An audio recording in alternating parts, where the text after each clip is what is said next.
उत्तराधीन सूत्र के 28वें मार्ग के अध्याय में जीव अजीव बंध पुण्य पाप आश्रय छठे तत्व पर चर्चा चल रही है। उसमें मिथ्यात्व, अविरति, प्रमाद, कषाय और योग 5 भेद तो उस अपेक्षा से दिए हैं। फिर प्रमाद पर चर्चा करते समय फिर उसके भेद में आता है मद, विषय, विकथा, कषाय और फिर कहा योग। और यहाँ एक आ रहा है निद्रा, 5वें भेद में आ रहा है निद्रा। विषय विकथा जिस समय आ गई, इसका अर्थ है कि जिस समय 5 इंद्रियों में आसक्त होता है उस समय भी वह घोर प्रमाद में, और जिस समय वह विकथा में जाता है तब भी वह प्रमाद में ही है। कषाय को जिस अपेक्षा से कहा क्रोध, मान, माया, लोभ, तो जिस समय वह क्रोध में आग बबूला होता है, जिस समय वह मान में चूर होता है, जिस समय वह मायाचारी करने में और लोभांध होकर के धन वैभव कमाने जोड़ने में लगता है, तो वह भी वस्तुतः आत्मा से परे, उस समय वह भी पर दृष्टि होने से प्रमाद में जाना। पर भाव में जाना ही प्रमाद। यदि वास्तविक अर्थ समझें तो पर भाव में जाना प्रमाद और स्वभाव में रहना अप्रमत्त अवस्था। वो प्रमाद प्रत्येक गुण स्थान में भिन्न भिन्न प्रकार का होगा। ज्ञाता भाव, दृष्टा भाव को छोड़ करके, स्वरूपाचरण को छोड़ करके जो भाव हो रहा है वह सारा प्रमाद है। और उस अपेक्षा से पहले गुण स्थान पर घोर प्रमाद है, उसे अपने स्वयं का ज्ञान और भान ही नहीं होता है। पहले गुण स्थान पर कौन, किसको मानना? पहले गुण स्थान बने ना, जिसको अभी आत्मा का ज्ञान और भान ही नहीं हुआ है, उसे कहा पहले गुण स्थान। चाहे वह मनुष्य भाव में आ गया हो, चाहे देव भाव में चला गया हो, वह तो पूर्व के पुण्य के फल से होता है। वस्तुतः यह सम्यक तो किससे प्रकट होती है, तो वह सातिशय पुण्य के फलस्वरूप वीतराग वाणी और सद्गुरु का समागम मिलता है। उस समय वह आत्मा परमात्मा का स्वरूप समझता है। कर्म से रहित शुद्ध आत्मा और वही परमात्मा है ऐसा स्वरूप समझता है। उस समय कहा जाता है कि वह आत्मज्ञान, आत्मदर्शन प्राप्त होता है। और सम्यक दर्शन की परिभाषा में कहा था कि एक अपेक्षा से वह आत्मा की श्रद्धा, प्रतीति, रुचि करता है, उस समय वह सम्यक दर्शन है। परंतु वस्तुतः जिस समय वह आत्म साक्षात्कार करता है, आत्मा के दर्शन गुण से अपने आप को देखता है, वह सम्यक दर्शन है। और ये यहाँ निद्रा जो आ रही है उसमें आ रहा है निद्रा, यह दर्शनावरणी कर्म के उप प्रकृतियों में है। इन 8 कर्म प्रकृतियों के भेद प्रभेद दिए हैं और उनमें ज्ञानावरणीय कर्म के भेद प्रभेद में मति, श्रुत, अवधि, मन पर्याय, केवल ज्ञान, ये स्वभाव पर्याय कही जाती हैं। और कुमति, कुश्रुत और विभंग, यह ज्ञान गुण की विपरीत पर्याय कहलाती है। उसी प्रकार से यदि दर्शनावरणी कर्म की उप प्रकृतियां देखें तो उसमें कहा चक्षु दर्शन, अचक्षु दर्शन, अवधि दर्शन और केवल दर्शन। 4 तो ये दिए हैं, परंतु यहाँ चूंकि प्रमाद की बात आ रही है तो प्रमाद के पहले ही जो 4 आ रहे हैं, क्या दर्शनावरणीय कर्म के हृदय में जो भाव होता है वह सारा प्रमाद ना कि नहीं? जिस समय दर्शनावरणीय कर्म का उदय होता है उस समय वह प्रभेद में देखना चक्षु दर्शन, जिस समय वह आंख के माध्यम से देखता है।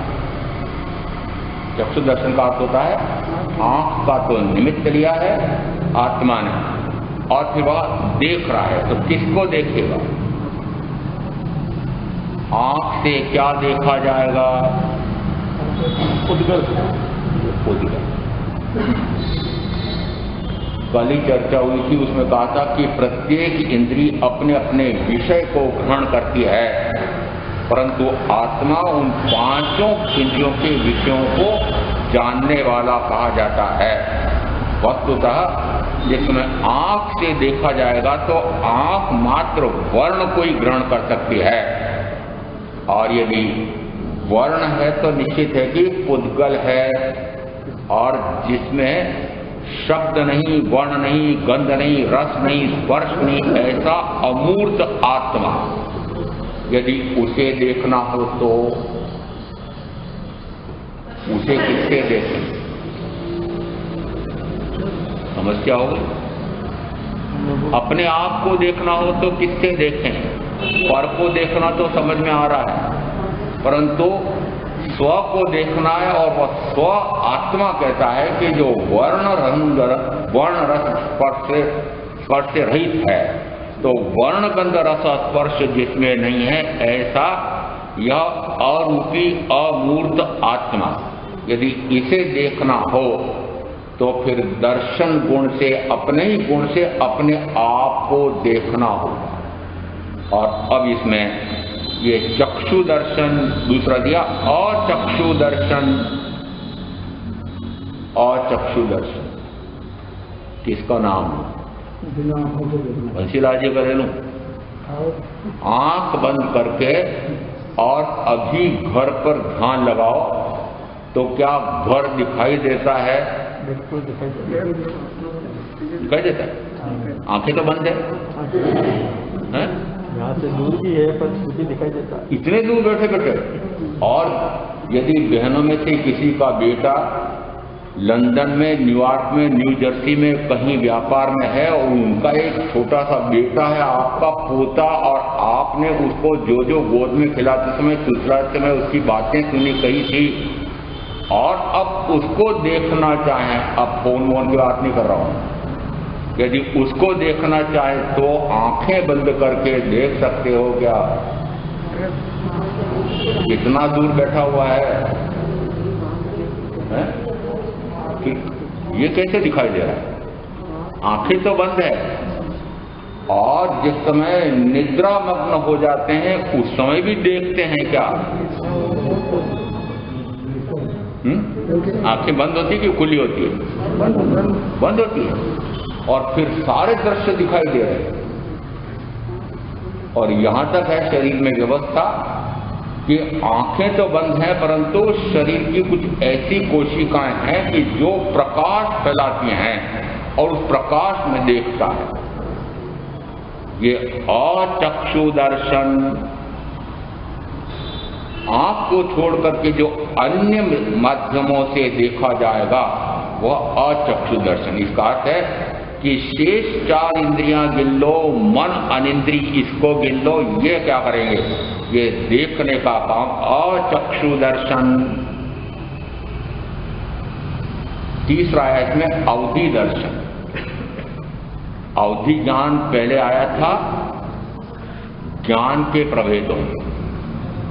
अब पहले परीक्षा करने अवधि ज्ञान में क्या जानता है?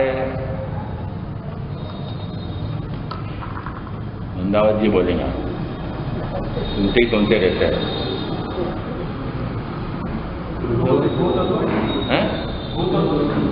भूत दोष क्या? पहले बोलो द्रव्य से, क्षेत्र से, काल से, भाव से सीमित रखते हुए मात्र पूर्व में पुद्गल की पर्याय कैसी हुई थी, वर्तमान में कैसी हो रही है, भविष्य में यह पुद्गल की पर्याय कैसे कैसे प्रकट होगी, वह सीमित देखता है, सीमित जानता है। अब जिसमें सीमित जानता है उसको तो कहा जाएगा अवधि ज्ञान। और जिस समय वह देखेगा उस समय केवल ज्ञान। अवधि दर्शन। तो उस पुद्गल की पर्याय को देखना, जानना अलग है, देखना अलग है। चार इंद्रियों से हम जानते हैं, आंख से देखते हैं, और उसी अपेक्षा से यहाँ यदि पुद्गल को देखना हो तो पुद्गल को किससे देखेंगे? तो आंख की बात तो छोड़ दी, अब यहाँ अवधि दर्शन शब्द है कि वह देखता है, और देखने आंख की बात तो चक्षु दर्शन में आ गई। अब यह अवधि दर्शन में क्या होगा कि अवधि दर्शन में वह चक्षु भूत की पर्याय पुद्गल की उसको भी देखता है और भावी पर्याय को भी देखता है। बड़ा विचित्र है। जो पर्याय उत्पन्न हुई और फिर नष्ट हो गई, व्यय को प्राप्त हो गई, जो पर्याय अभी उत्पन्न ही नहीं हुई है उसे भी देखता है, उसे भी वह देखता है। वह सीमित देखता है। सीमित यानी अत्यधिक अवधि, असीमित नहीं देखता है, सीमा में है।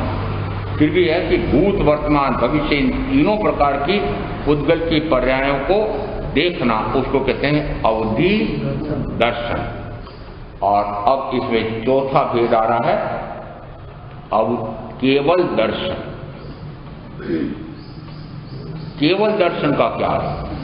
केवल दर्शन का अर्थ होता है मात्र देखना। और मात्र देखने का अर्थ समझ लेना कि जिस समय देखना हो रहा है उस समय मात्र देखना हो रहा है और कोई क्रिया प्रतिक्रिया नहीं हो रही है। एक अर्थ ये होगा। दूसरा अर्थ होगा देखना किसे? अभी तक जिन जिन को देखा है, देख करके क्या लाभ? किन किन को देखा? भाइयों की तरफ मुंह करके इसलिए बोला कि किसको देखा? ये मेरी पत्नी है, ये मेरे पति हैं, ये मेरे बेटे बेटी हैं, ये मेरी मकान दुकान है, ये मेरे धन वैभव है। किन किन को देखा? तो पर को ही देखा। और पर को देखा, वो पर सदा अनुकूल ही होता है कि प्रतिकूल भी होता है? सदा सुखदायक ही होता है कि दुखदायक भी होता है? यदि वह पर सुखदायक है तो सुख का अनुभव करके और उसको देखते से ही राग रति हुई, और यदि वह पर को देखते से ही वह दुखदायी है तो दुख का अनुभव करके और फिर द्वेष आदि रति का भाव। इसका अर्थ है कि इस आंख से पुद्गल को देखने का अर्थ तो यह निकला। अब यहाँ भी आ रहा है, देखना में शब्द मात्र जोड़ा है, एक मात्र शब्द जोड़ दिया, केवल दर्शन। और केवल दर्शन जिसमें मात्र अपने आप को देखना, ये भेद किसके हैं? दर्शनावरणीय कर्म की उपप्रकृतियों। किसके? और दर्शनावरणीय कर्म क्या कार्य करता है? अभी दर्शनावरणीय कर्म की बात है। दर्शनावरणीय कर्म क्या कार्य करता है? मुझे अपने आप के दर्शन नहीं करने देता है, आवरण आ गया। यदि बुढ़ापे में आजकल तो जल्दी भी आ जाता है, कहते हैं काली झाई आ जाती है आंख के कीकी पर, तो फिर धुंधला धुंधला दिखाई देता है। और यदि पीले का रोग हो जाए तो जो जो चीजें देखते हो सारी कैसे दिखेगी? और काला चश्मा चढ़ा दो तो काली। यह हाल हो रहा है।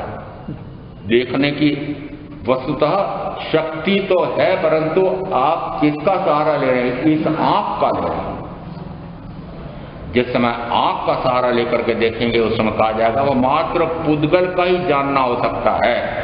अब यहाँ मुझे पुद्गल को देखते देखते तो अनंत काल हो गया, वो अनुकूल मिला या प्रतिकूल मिला, उस समय मैंने निरंतर राग या द्वेष का भाव करके कर्मी बांधे, इसलिए अब मात्र देखना है अपने आप। किसको?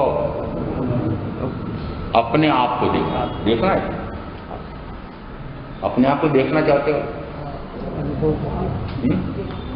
अभी दिखा दे, अभी दिखा दे। खोकड़ा जी कह रहे हैं अभी दिखा दो, तो अब खोकड़ा जी को कह रहा हूं जिन जिन को अभी तक देखा है, जिन जिन को अभी देख रहे हो और जिन जिन को अभी और देखना चाहते हो, उन सबको देखना बंद करो। जिस क्षण सबका देखना बंद होता है उस क्षण अपना देखना बंद करो। किसका देखना बंद करो? पर का देखना। जिस समय पर का देखना बंद होता है उस समय कहा जाता है कि स्वदर्शन होता है। और वह स्वदर्शन बढ़ते बढ़ते, काल अपेक्षा से बढ़ते बढ़ते यदि निरंतर 48 मिनट हो जाए तो कहा जाता है वह केवल दर्शन है। जिस समय दर्शनावरणी कर्म का क्षय होता है उस समय मात्र दृष्टा दृष्टा दृष्टा दृष्टा आत्मदृष्टा आत्मदृष्टा आत्मदृष्टा, अपने आप का देखने वाला, अपने आप का देखने वाला। इसका अर्थ हुआ कि यदि दर्शनावरणी का क्षयोक्षम करे तो दर्शनावरणी कर्म का क्षयोक्षम करे। उसके लिए 9:31 व्याख्या प्रगति सूत्र में आया है कि यदि वह ज्ञानावरणी कर्म का क्षयक्षम करता है तो वह ज्ञान की प्राप्ति करता है। जिस समय वह दर्शनावरणी कर्म का क्षयक्षम करता है तो वह शुद्ध बोधि लाभ को प्राप्त होता। अब शुद्ध शब्द आ गया है, इसका अर्थ है कि शुद्ध बोधि को प्राप्त होता है। बोधि कौन सी? आत्मा बोध को प्राप्त होता है।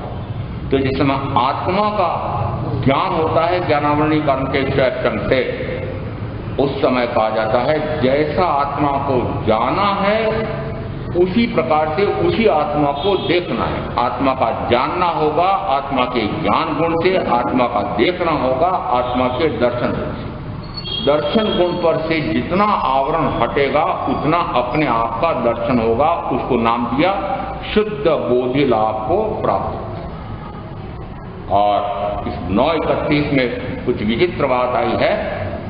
केवली यावत केवली उपासिका से सुने बिना,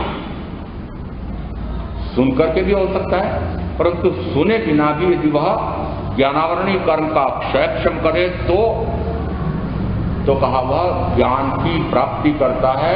मति शुद्ध अवधि वन पर्याय यहां तक की प्राप्ति करता है।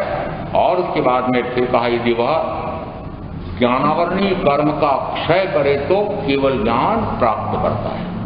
केवली प्रगत वाणी सुने बिना भी, सुने बिना भी यदि ऐसा कहें तो क्या तीर्थ और तीर्थंकर का लोप नहीं होता है?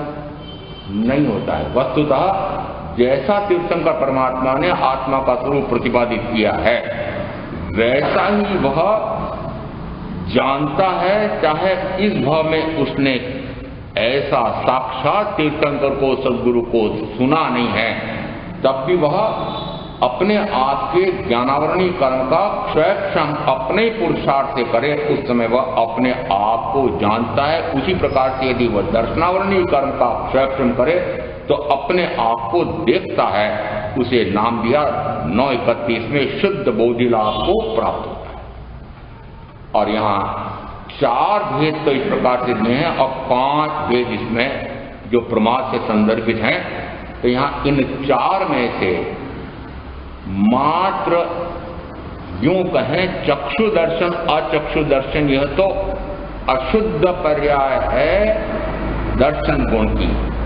और क्योंकि अवधि ज्ञान यदि ज्ञान की शुद्ध पर्याय में गिना है, स्वभाव पर्याय में गिना है, तो यहाँ पर अवधि दर्शन को भी स्वभाव पर्याय में गिनेंगे और दूसरा केवल दर्शन यह स्वभाव पर्याय है। शेष 5 निद्रा निद्रा निद्रा प्रचला प्रचला प्रचला और ज्ञान ग्रंथि 5 भेद दिए हैं। जिस समय निद्रा आती है कब आती है? प्रवचन में आती है, प्रवचन में भी आती है। प्रवचन में इसलिए आती है कि एक अपेक्षा से मैं कहता हूं कि मेरे पास वस्तुतः ये थके मांदे आते हैं। थके मांदे किसको कहता हूं? ये 60 से ऊपर जितने हैं वो थके मांदे। मांदे शब्द जो है वो मेवाड़ का है। बीमार, रोगी तो थके है ना, ये 60 साल की उम्र तक तो अपने कार्यालय में, अपने दुकान में कार्य करते करते थक गए और फिर दिया उस कंपनी ने या सरकार ने धक्का, तुम बिल्कुल बेकार हो चुके हो भगो। तो या फिर दिया बेटे ने धक्का, बुद्धि भ्रष्ट हो गई, अब मेरी दुकान पे काम करने योग्य नहीं, मैं कर लूंगा, मत खाओ मेरा जान। तो कहाँ आते हैं ये थके बांधे? कहाँ है? उदय मुनि के पास। तो उदय मुनि के पास आए थके बांधे। दूसरा मैं कहता हूं कि थके बच्चे आती हैं बहनें थक पच करके क्यों? कि मुझे पता है कि इनको हो सकता है कि प्रातःकाल 4 बजे से उठ करके कार्य शुरू करना पड़ता होगा, पता नहीं क्या क्या, चाहे शरीर की सफाई न, चाहे वस्त्रों की सफाई न, चाहे घर की सफाई न, चाहे स्वयं करना, चाहे करवाना। कहते महाराज आजकल करवाना भी समस्या है, जब तक माथे पर खड़े रह करके उस नौकरानी से काम नहीं कराएं तब तक वो काम भी नहीं होता है। और कभी कहते हैं भाई अमुक समय प्रवचन का है, अमुक समय स्वाध्याय का है, और उसी समय मेरी बर्तन पोछी वाली आती है। लो, काम तो उसको करना है, पर टंगी को मेरे डंगे। तो कहाँ थक पच करके आ रहे हो कि वो घर में, परिवार में, रसोई घर में, भोगों में थक पच करके मेरे पास आ जाए। अब इनको सुनाना है तो फिर कैसे सुनाऊं, क्योंकि वहां पर जो थकान आ रही होती है, थक पच करके जब यहाँ आते हैं तो थोड़ा सा तो वातावरण स्थानक का शांत मिलता है, थोड़ा सा उदय मुनि का प्रवचन भी ऐसा होता है कि जो नीरस होता है, तो फिर क्या करेंगे? और जैसी थोड़ी सी उनीदी आती है, उनीदी आते से मैं कभी टोकूं तो कहीं महाराज क्या करूं, मेरे दर्शनावरणी कर्म का बहुत उदय है। आपको पता है ना, दर्शनावरणी कर्म के उदय से नींद आती। इससे नींद आती? मेरा दोस्त तो नहीं है। यदि 2 सामायिक कभी आह्वान हो गया कि 5-5 सामायिक करेंगे और फिर यहाँ रसोई घर में भोजन करके और फिर घर जा सकते हैं, तो उन्होंने कहा अरे आज तो रसोई घर में बढ़िया भोजन मिलने वाला है, तो चलो 5 इकट्ठी कर लो। और 5 इकट्ठी सामायिक जैसे जैसे प्रवचन में समय काटा, और अब समय कटे न कटे तब टेका लिया खंबे का, दीवार का। पूरा काबे ने ले रखा है, परंतु मुझे पता नहीं क्यों ले रखा है, कि जैसे ही टेका लिया और टेका लेते से ही कितना काल सामायिक का निकल गया पता ही नहीं। क्या आ गई? सामायिक आ गई ना, आ गई। सोते सोते नींद लेते लेते भी सामायिक आ जाती। मुझे कहता है समय पचका दो, मैं पचकाते ही, मैं इसलिए नहीं पचका, मैंने सामायिक पचकते ही संकल्प लेते ही, संकल्प लेकर मैं जागृत रहूंगा आत्मा। संकल्प क्या लिया? आत्मा में जागृति का संकल्प। सामायिक यानी क्या? अब मैं स्वभाव में जाऊंगा, आत्मभाव में रमणता करूंगा, अब मैं सर्व सावधियों की क्रिया से परे रहूंगा और मात्र स्वभाव में रमणता करके आनंद का अनुभव करने के लिए सामायिक में प्रवेश कर रहा हूं। और जैसे ही सामायिक ली, और क्योंकि एक अपेक्षा से थके मांदे, दूसरी अपेक्षा से थकी पची ऐसी आती हैं, तो यहां थोड़ा सा विश्राम। क्या मिला? विश्राम मिला। मुझे ध्यान साधकों का भी पता लगा कि दूसरे ध्यान साधक कहते हैं या और कोई कहते होंगे कि जिस समय ध्यान में 2.5 घंटे का ध्यान का कब शीघ्र होता होगा, एक बार में सत्र, और फिर अड़ोसी पड़ोसी को पता लगता है कुर्राटे की आवाज। कुर्राटा क्या है? कहाँ हो रहा है वो? ध्यान। यदि कभी किसी को टोक दो प्रवचन में, और मैं तो ध्यान में चला गया, वास्तव में क्या कर रहा था? नींद में चला गया, परंतु बोला क्या? तो फिर मैं कहता हूं, मैंने कहा क्या श्रावण की ध्यान में चले गया था, सुना नहीं क्या? वस्तुतः वह निद्रा है। जिस समय शरीर थक जाता है, 5 इंद्रियां दिन भर कार्य करते करते थक जाती है, उस समय निश्चित है कि शरीर विज्ञान कहता है कि शरीर के थकते से वह सोना चाहता है, विश्राम चाहिए। और जिस समय यह थक जाता है तो उस समय जैसी सोते हैं वैसे ही नींद आती है। और अब नींद कैसे आती है उसके वापस भेद। नींद की प्रकृतियां कितने प्रकार की हो सकती हैं, तो उसमें 5 भेद दिए हैं। तो प्रथमतः नींद प्रमाद है क्या? प्रमाद की अपेक्षा से कि जिस समय आत्मा में जागृत रहता है वह तो कहलाता है अप्रमाद। और अब जिस समय नींद में है उस समय आत्मा में जागृत है नहीं। जिस समय निद्रा में चला गया उस समय निश्चित रूप से आत्मा के स्वरूप का ज्ञान भान भूल जाता है। इस कारण से वो निद्रा प्रमाद ही कहा गया है। और यहां तक कहा जा सकता है कि निद्रा घोर प्रमाद है। सारा पापाचरण कहां हो सकता है? कि निद्रा में हो सकता है। इस प्रकार से ये जो निद्रा में भेद दिए हैं उसमें सबसे पहले भेद दिया है निद्रा। जिस समय निद्रा दी है इसका अर्थ है कि मात्र वह ऐसा सोता है कि जरा सी कोई आहट आ जाए उतने में वह जग जाता है। उसको कहते हैं चमक नींद। और दूसरी अपेक्षा से जिस समय विद्यार्थी विद्याध्ययन करते हैं उनके लिए आया कि वे कैसे नींद कैसी लें, क्योंकि श्वान निद्रा श्वान निद्रा का अर्थ होता है यदि कभी आप देखें कुत्ते के सोया हुआ है, कुत्ते के पास से निकलेंगे जरा सी आहट से चमक जाता है, उड़ जाता है जरा सी आहट। इसका अर्थ है कि जैसे वो जरा सी आहट से वह कुत्ता जग जाता है उसी प्रकार से नींद उसको कहा निद्रा। समण सूक्तम में गाथा ये जाग रहा नरा जागर मानस सवड़ते बुद्धि जो स्वति सो न धन्नो जो जगति सो शायद न। प्रथमता कहा जाग रहा नरा, हे मनुष्यों हे साधकों जागृत रहो जागृत रहो। जाग रहा नरा, जागते रहो। 5-50 वर्ष पहले ऐसी भी कोई एक फिल्म आई थी, पुराने लोग जानते होंगे, जागते रहो। अब उसमें क्या था मुझे पता नहीं है, परंतु हो सकता है आज के युग में बहुत चोर डकैत उचक्के हो गए हैं, न जाने कब आकर के चोरी कर ले जाए। तो फिर वो फिल्म शायद इसीलिए बनी होगी कि जागते रहो। यहां जागते रहो का क्या अर्थ है कि चोर डकैत उचक्के कौन? कि मेरे ज्ञान गुण दर्शन गुण चारित्र गुण का हरण करने वाले ये चोर उचक्के डाकू कौन?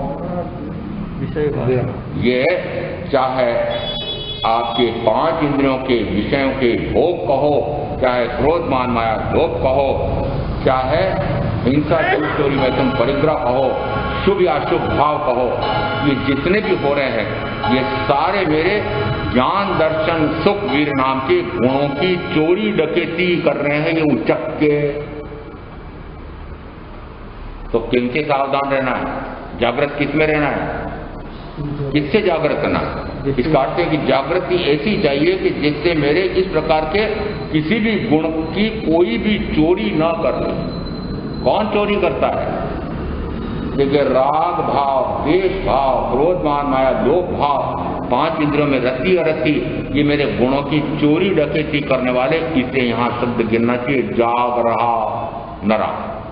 हे मनुष्यों, यदि ये शास्त्रों में आगमों में गाथा आई है तो वह आपके सांसारिक जागृति की अपेक्षा से नहीं है, आत्म जागृति का आह्वान करता है। जाग रहा नरा जागर मानस बढ़ते बुद्धि। तो जो जागृत रहता है उसकी बुद्धि बढ़ती है। यदि बुद्धि विकास के लिए भी जागृत रहना आवश्यक है, यदि प्रमादी विद्यार्थी हो तो जो विद्यार्थी आपके बेटे बेटी पोते पोती जिस समय बहुत नींद लेते हो, आप क्या कहते हैं? नींद में पड़ा है आलसी। कैसे बुद्धि प्राप्त होगी, कैसे पढ़ाई करेगा? तो निरंतर उठाते नहीं उठाते, जागृत करते ही नहीं करते, जागृत करते, उठाते समय पर उसको, और उठाते मान लो आज की स्थिति इस प्रकार की है कि वो उठे तो भी नींद आती रहती है। इस कारण से ये नींद तो उसकी इस प्रकार की सवार रहती है कि चाहे वो उठ भी जाए तब भी नींद आती रहती है। कुमारी इसका अर्थ कुमारी निकली ही नहीं है। अब कारण बहुत सारे हो सकते हैं, परंतु प्रथमतः कहा जागर मानस बढ़ते बुद्धि, जिस समय बुद्धि बल बढ़ाना हो उस समय भी जागृति का उपदेश दिया जाता है। और मुझे ज्ञात है कि पूर्व में जिस समय 25 वर्ष ब्रह्मचर्य आश्रम में बिताए जाते थे, उस समय विद्यार्थी जिस समय पढ़ते थे गुरु के आश्रय में रह करके गुरुकुलों में, उस समय यदि नींद आ जाए तो चोटी को ऊपर बांध करके फिर पढ़ने बैठते। जरा सा झोंका आ जाए तो झटका लगे तो तकलीफ उड़ेगी नींद की नहीं उड़ेगी। अभी मैंने सोच रही हूँ कि चोटी तो हमारी होती है, भाइयों की अरे उस समय विद्यार्थियों की चोटी होती थी, बाल घुटे रहते थे, परंतु एक चोटी तो होती थी। और चोटी निशान था हमारा हिंदू धर्म का, इसका हिंदू धर्म का निशान था। चोटी नहीं है इसका अर्थ है कि और कुछ हो सकता है, मुसलमान मैं नहीं कहता है, और कुछ हो सकता है। इसका अर्थ है कि चोटी बांध कर क्यों कि जागृत भी रहे, नींद ना आ जाए। दूसरी पंक्ति में कहा जाग रहा नारा जागर मानस बढ़ते बुद्धि, जो जगती जो सुवती तो न धन्य, जो सोता है वह अधन्य है और जो जगता है वह धन्य। जो सोता है, किसमें सोता है? तो यहां पर ये द्रव्य निद्रा में सोता है, वह तो वस्तुतः धन्य नहीं कहा जा सकता है, वह तो अधन्य है, अपात्र है। यहां द्रव्य निद्रा को कहा है, परंतु यदि द्रव्य निद्रा से भी भयंकर एक और है, मोह निद्रा है, तो बाहर से तो जगते हुए दिखाई देते हो, परंतु मोह निद्रा कितनी है, टूटी क्या? मोह निद्रा नहीं टूट रही। और मोह निद्रा सबसे भयंकर है। क्यों? क्योंकि मोह में वो मोह ऐसा मीठा होता है, पता ही नहीं लगता है कब किससे कितना मोह हो जाता है, कितना कर्म का पहाड़ लग जाता है। इसे कहते हैं कि जिस समय इस प्रकार की मोह निद्रा कहो कि द्रव्य निद्रा कहो, यदि ऐसी निद्रा है तो वह अधन्य है। और आचरण सूत्र के प्रथम स्कंध में 3:2 में आया है, सुत्ता अमुनि मुनिना सया जागरंती, कि जो सुप्त है वह अमुनि है, अज्ञानी है, और जो आत्मा में जागृत है वही मुनि। जो सोता है वह अमुनि है, अज्ञानी है, सुप्त है। बाह्य अपेक्षा से वेश तो मुनि का ले रखा है, परंतु वस्तुतः वह अमुनि है। कब? यदि वह सोता है। अब सोता है का अर्थ होता है कि जैसे ही आहार के लिए निकले और बहनों की कृपा से बढ़िया पात्रे भर करके ले आए, और फिर जैसे भर पेट ठूसा खाया, और फिर शरीर क्या मांगता है? विश्राम। और आजकल साधु साधियों के भी भोजन के बाद 2 घंटे का विश्राम। अभी महाराज साहब क्या कर रहे हैं? विश्राम कर रहे हैं। कब कर रहे हैं? दिन में? दिन में करते हैं क्या? दिन में विश्राम हो ही नहीं सकता संयमी का। वस्तुतः शरीर अवस्था, शरीर कारण रोग ऐसे कोई हो सकते हैं कि जिसमें इस प्रकार की निद्रा आवश्यक हो जाए, अन्यथा वह जागृत रहे। और यदि उत्तराजन सूत्र की सामाचारी देखें तो उसमें कहा प्रथम प्रहर में स्वाध्याय, द्वितीय प्रहर में ध्यान, तृतीय प्रहर में आहार विहार निहार, और चतुर्थ प्रहर में स्वाध्याय। फिर रात्रि के पुनः 4 भाग करें, प्रथम प्रहर में स्वाध्याय, द्वितीय प्रहर में ध्यान, तृतीय प्रहर में निद्रा, और चतुर्थ प्रहर में स्वाध्याय। अब यहाँ निद्रा का काल कितना हुआ? एक प्रहर। अब ये निद्रा का एक प्रहर, ये ऐसा क्यों आ गया कि एक प्रहर निद्रा? और क्या एक प्रहर निद्रा से संयमी का काम हो सकता है? थकान मिट सकती है?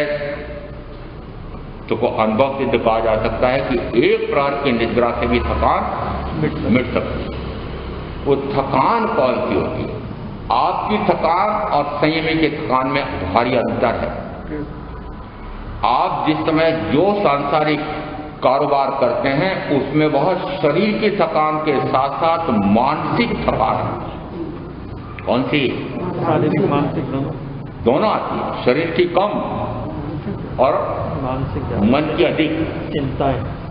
वो जो मन की थकान होती है, दिन रात इतने तनाव में, चिंता में, पीड़ा में, कुंठा में, संतरास में, न जाने कितने कितने प्रकार से आप चिंतित रहते रहते जिस समय सोते हैं उस समय क्या मैंने जानती है, जैसे 5-15 दिन के बच्चे को देखो, महीने 1.5 महीने के बच्चे को देखो, स्तनपान करते करते निद्रा, या उसको जरा सा सुलाया और थोड़ी सी थपकी दी और सो गए। कितनी देर में? 5 मिनट और एक आधे मिनट में इधर सोया और इधर निद्रा। आप भाई बहनों को याद दिला रहा हूं, जिस समय ये महीने 1.5 महीने 2 महीने के थे उस समय जैसे चट से नींद आ जाती थी वैसे आ जाती है। क्यों? कोई चिंता है? बाहर वो किसकी चिंता? विचार का लेन देन का। वो चिंता किसकी? वो चिंता शरीर की कहो, शरीर के साथ जुड़ी 5 इंद्रियों की कहो, 5 इंद्रियों के भोगों की कहो, भोगों के लिए जो परिजन जुड़े हैं उनकी कहो, कि उन परिजनों के लिए धन जोड़ना है तो उसकी कहो, धन के लिए व्यापार व्यवसाय उद्योग चला रखा है, कारोबार कर रखा है, व्यवसाय कर रहे हो उसकी चिंता कहो। कितनी चिंता है? कितनी चिंता है? और जिस समय दिन भर इस प्रकार से शारीरिक और मानसिक रूप से थक करके जो सोते हैं तो मुझे पता है कि संयमी साधु साध्वी के लिए तो विधान भी इस प्रकार का है कि वह भूमि शयन, मान लो पट्टा है तो भूमि के समान ही गिन लेना, और अधिक से अधिक एक बिछाया, उसके ऊपर गत्ता, और जैसी सोए और चट से नींद। अब मैंने उदाहरण इसलिए दे दिया है कि मैंने प्रयोग किया है, अभी भी है ऐसा। जिस समय ऐसा सोते ही नींद आती है, और अब आपकी भी तुलना कर रहा हूं कि मखमली तो डनलप का गद्दा है, और फिर मखमली चद्दर बिछा हुआ है, और फूलों की सेज लगी हुई है, और फिर ऊपर पंखा है, वातानुकूलित यंत्र लगा हुआ है, और फिर जैसी सोए वैसे ही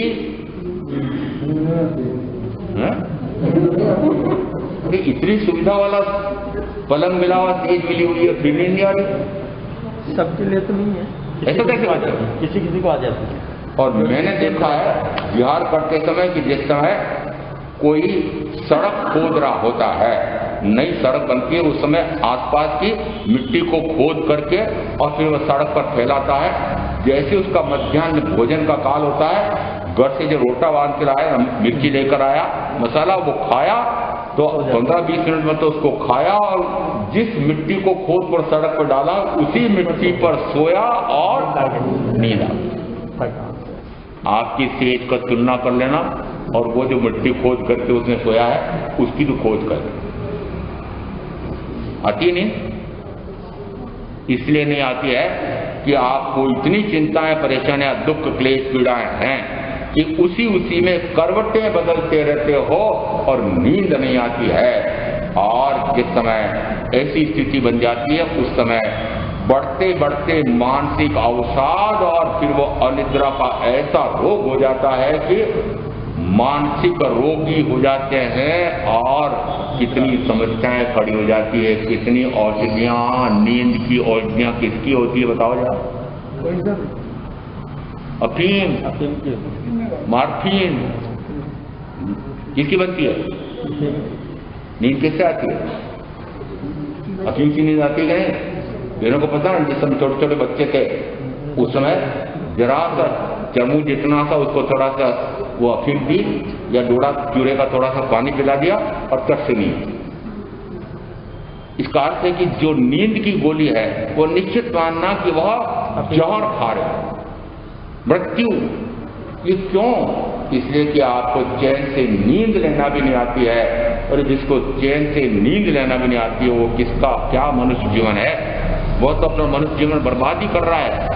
इस अपेक्षा से मानो कि निद्रा तो कैसी होनी चाहिए कि जिस समय सोए उस समय उठ जाए, नींद आ जाए। और उदाहरण दे रहा हूं, आत्मकथा में भी आया है महात्मा गांधी की, और जिस समय मैं वर्धा में जाया करता था तो वहां पर भी सुनने को मिला था। अखिल भारतीय कृषि गौ सेवा संघ में मैं महामंत्री, फिर बाद में कार्याध्यक्ष, तो उस समय वहां जाते रहते थे कि महात्मा गांधी की निद्रा कैसी होती थी। तो वहां पर साधकों ने सुनाया कि जैसे वे रेल पे जा रहे हैं, स्थानक रेलवे स्थानक पर बैठे हुए हैं और घोषणा हुई कि रेल 10 मिनट विलंब से आ रही है, घोषणा होते थे वो गांधी जी कहते हैं अच्छा मैं थोड़ी देर विश्राम ले लेता हूं। जैसी सोए वैसी नींद में, और 10 मिनट के पहले वापस उठ गए। आप ऐसी नींद ले सकते हैं? ये नींद ले सकते हैं। घंटा भर यदि 3-4 घंटे 5 घंटे खूब शारीरिक और मानसिक परिश्रम किया हो और 10 मिनट इस प्रकार की चैन की नींद ले लें तो 4 घंटे की थकान उतर जाती है, परंतु आपको इस प्रकार का अनुभव ही नहीं। अनुभव आया कहां से कि आपको इस प्रकार की नींद लेना ही नहीं आती है? क्योंकि जो जो चिंताएं आपने उस काल में पाल रखी थी वो सारी किस समय आती उमड़ घुमड़ करके कि जैसे सोते हैं उस समय आती है, और उसी की चिंता में घुलते घुलते घंटों निकल जाते हैं। और फिर यदि 12-1 बजे 2 बजे नींद आती हो तो फिर उठेंगे कब? निद्रा का काल कौन सा कहा जाए?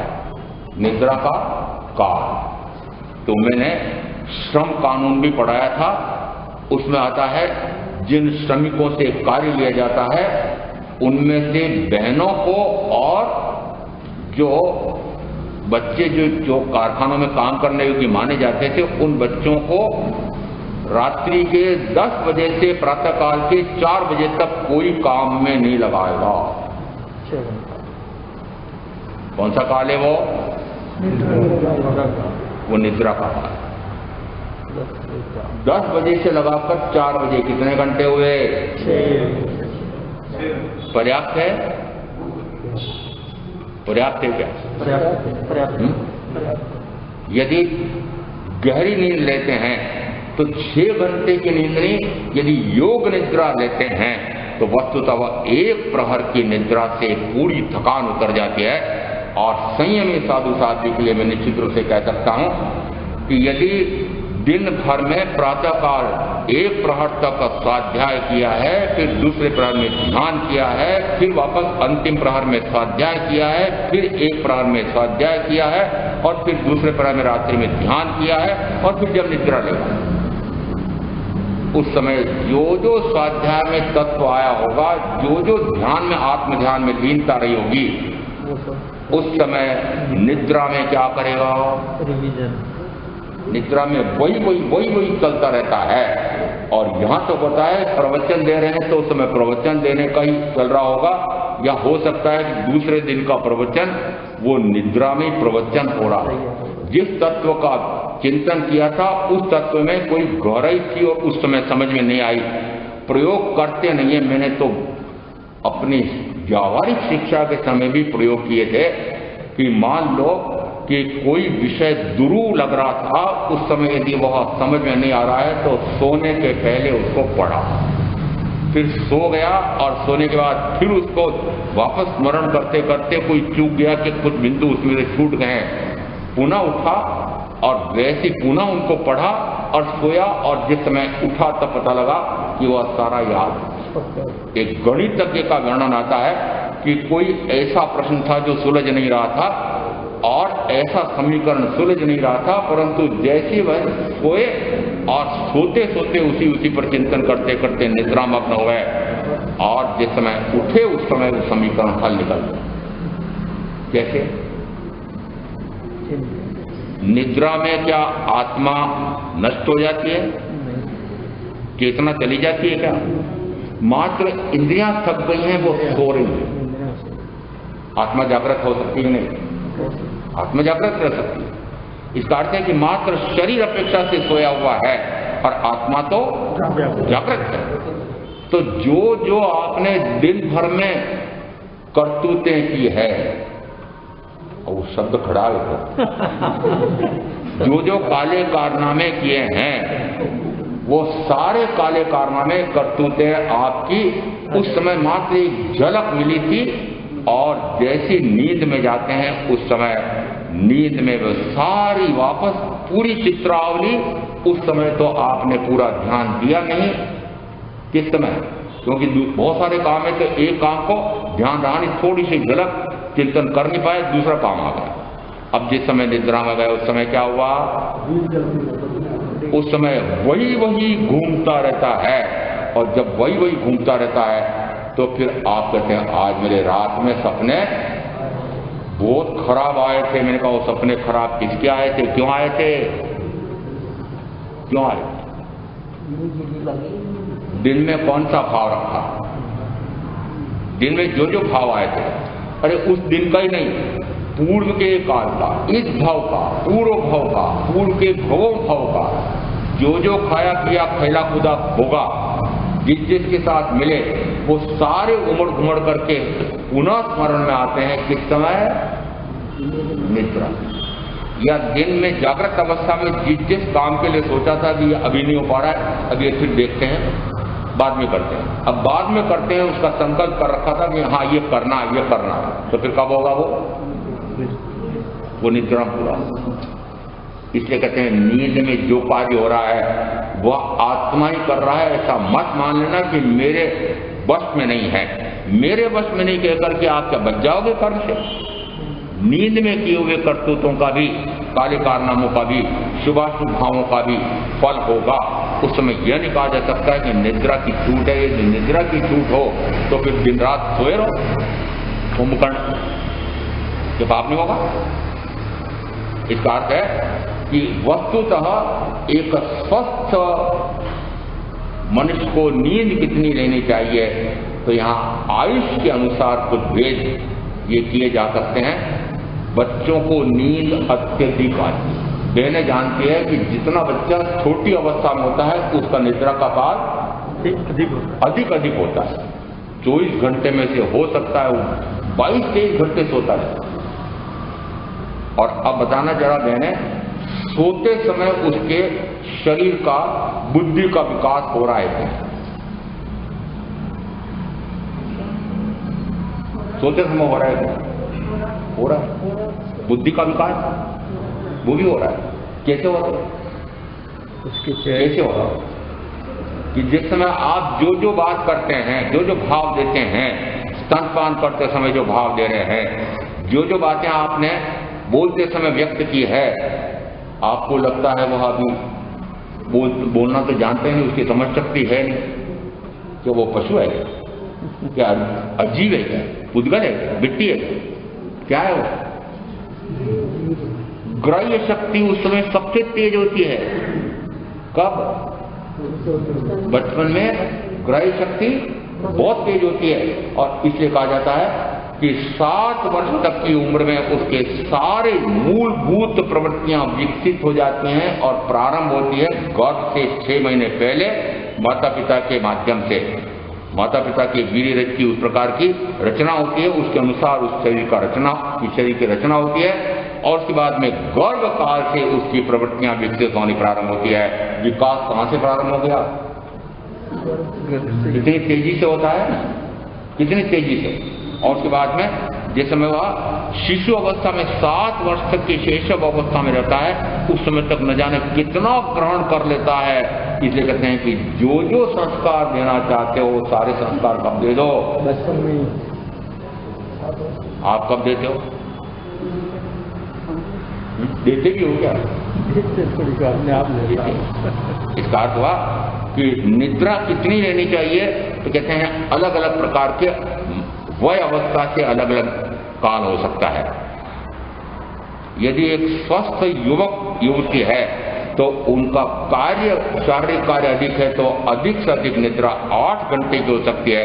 जिसका शारीरिक श्रम कम है उसका 7 घंटे 6 घंटे, और जो साधक है उनको 6 घंटे से अधिक निद्रा नहीं लेना। और संयमी है उनके लिए कहा 1 प्रहर, और निरंतर वह घटाते घटाते 1 प्रहर तक तो ले आए, परंतु आज 1 प्रहर तो दिन में ही पूरा हो जाए निद्रा का। रात्रि के 2 प्रहर निद्रा, और निद्रा के बाद में फिर दूसरी प्रकृति आई है निद्रा। अब यहां निद्रा में क्या करता है, तो कि बैठे बैठे नींद लेता है।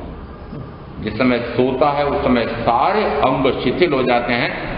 वस्तुतः अंगों का शिथिलीकरण ही उनके थकान उतारने का साधन। यदि शिथिलीकरण क्रिया कर ली, निद्रा आए चाहे ना आए, थकान उतर जाए। कभी प्रयोग करके देखना, जितने जितने सारे अंग शिथिल होते जाते हैं उतने उतनी शिथिलता इतनी हो गई कि निश्चित जैसे ऐसा हो जाता है। एक योग साधना में शिथिलीकरण योग साधना है, शवासन की साधना होती है। कौन सी साधना? शवासन। यानी जिस समय इस शरीर को ऐसे पटक दो जैसे शव पड़ा रहता है, और वह इतना शिथिलीकरण कर लेता है यहां तक कि मस्तिष्क की उन कोशिकाओं को भी इतनी शिथिल कर देता है कि सारी चिंताओं से परे हो जाए, और उस समय कहा जाता है वो योग निद्रा। कौन सी निद्रा? योग निद्रा। वह 1 प्रहर की निद्रा से अपने सारे शरीर की थकान दिन भर की भी उतार देता है, ऐसी योग निद्रा। इसलिए कहा जाता है कि जिस समय निद्रा नाम की प्रकृति आई है उसमें कहा हुआ बैठे बैठे। अब वो बैठे बैठे निद्रा क्यों आई? क्योंकि रात में पर्याप्त निद्रा हुई नहीं, कोलाहलपूर्ण वातावरण है। वातावरण कौन सा है? कमरा कैसा है? शांत है, मकान शांत स्थान पर है, घर में शांति है, दिन भर शांति रही थी, उस घर के उस शयन कक्ष के परमाणु शुद्ध रहे थे। ये सब बातें पूछ रहा हूं कि आपका शयन का स्थान कैसा है। वस्तुतः उसके परमाणु इतने दूषित हैं कि जैसे वहां सोएंगे वैसे न जाने कैसे कैसे विकार के भाव उत्पन्न होते हैं। इसलिए यहाँ वह शयन कक्ष भी, विश्राम कक्ष भी आपका ऐसा होना चाहिए कि जिसमें सोते से ही शुभ परमाणुओं का ऐसा प्रभाव होता है कि चट से नींद आती है। परंतु जिस समय आप सामायिक करते हैं, मुझे ज्ञात है कि चाहे स्थानक पास में हो तब भी सामायिक कहाँ करते हो? घर में। वातावरण कैसा है? स्थान कौन सा है? नींद आएगी। जिस समय बैठे बैठे नींद आने का अर्थ होता है फिर इतना आलस्य है कि जरा सी चुड्डी नीचे की और निद्रा। और मैंने तो पाट पर बैठ करके नींद लेने वालों को भी देखा है, और कभी कभी तो ऐसा लगता था कि इतने झोंके आने के मारा नीचे नहीं गिर गया। मैंने कहा ये कैसी साधना है, बैठे बैठे भी नींद लेना, उसको कहा निद्रा। दूसरे अपेक्षा से कहा कि ऐसी नींद लेना कि यदि कितना ही भड़बड़ करे कोई भी तो भी नींद नहीं होती। यदि छोटे बच्चों को आप सुला करके चले जाओ और डर लगता उसको तो अंदर की सांकल बंद करके सो जाए, और आप थोड़ी देर बाद वापस आओ, भड़कते कितना ही प्रयास करो वो कुंभकर्ण उठे न उठे। क्या नाम दिया उसको? कुंभकर्ण। निद्रा। नींद न उड़े। यहां तक स्थिति आती है कि किवाड़ ऊपर से कहीं लांग करके जा करके किवाड़ खुलना पड़े, ऐसी निद्रा। वो बैठे बैठे निद्रा कहो कि ऐसी प्रमादी निद्रा कहो कि उसको कितना ही चिल्लाए तब भी नींद ना आए। एक बार एक किसी राजधानी गिन लो चाहे महानगर गिन लो, एक कॉलोनी में मुझे कहा हमारा साहब हमारी दादी जी का स्वास्थ्य भी ठीक नहीं रहता, वृद्धावस्था बहुत भय वृद्धावस्था और आप मंगल पाठ देने आ जाना। मुझे कहा देखो उस तरफ आए तो आ जाएंगे। अब जिस समय मैं पहुंचा उस समय मान लो 8 साढ़े 8 का समय था और वो तो उस समय स्नान घर में चली गई। अब पता नहीं कितनी देर में निकलेगी, तो मैंने कहा भाई चलो जोर से बोल देते हैं। जहां मैं खड़ा था वहां पर उनका बेटा सोया, पांव झंझोड़ा, पहले अंगूठा झंझोड़ा फिर पांव झंझोड़ा, वो उठे न उठे। उन्होंने कहा महाराज साहब आए ना मंगल पाठ करें, उठ तो सही। अब उसके पलंग के पास खड़ा रह करके मैं इतने जोर से मंगल पाठ दे रहा हूं, परंतु कुंभकर्ण नहीं उठ रहा। उठे न उठे। ये आपके बेटे पोतों के हाल बता रहा हूं। इसको कहते हैं निद्रा। निद्रा अब ये घोर प्रमाद है कि नहीं, कि यदि मानो तो मानो, न मानो तो मत मानो। ये साक्षात सद्गुरु आए हैं, मंगल पाठ दे रहे हैं, परंतु निद्रा मग्न है, प्रमाद है, बहुत प्रमाद। इसे कहते हैं कि नींद ऐसी होनी चाहिए उचट नींद, और ऐसी नींद से ही वह निरंतर अप्रमत्त साधना में जा सकता है। ऐसा तत्व का स्वरूप समझ करके मैं आप जो साधना करेंगे उनका अवश्य कल्याण होगा।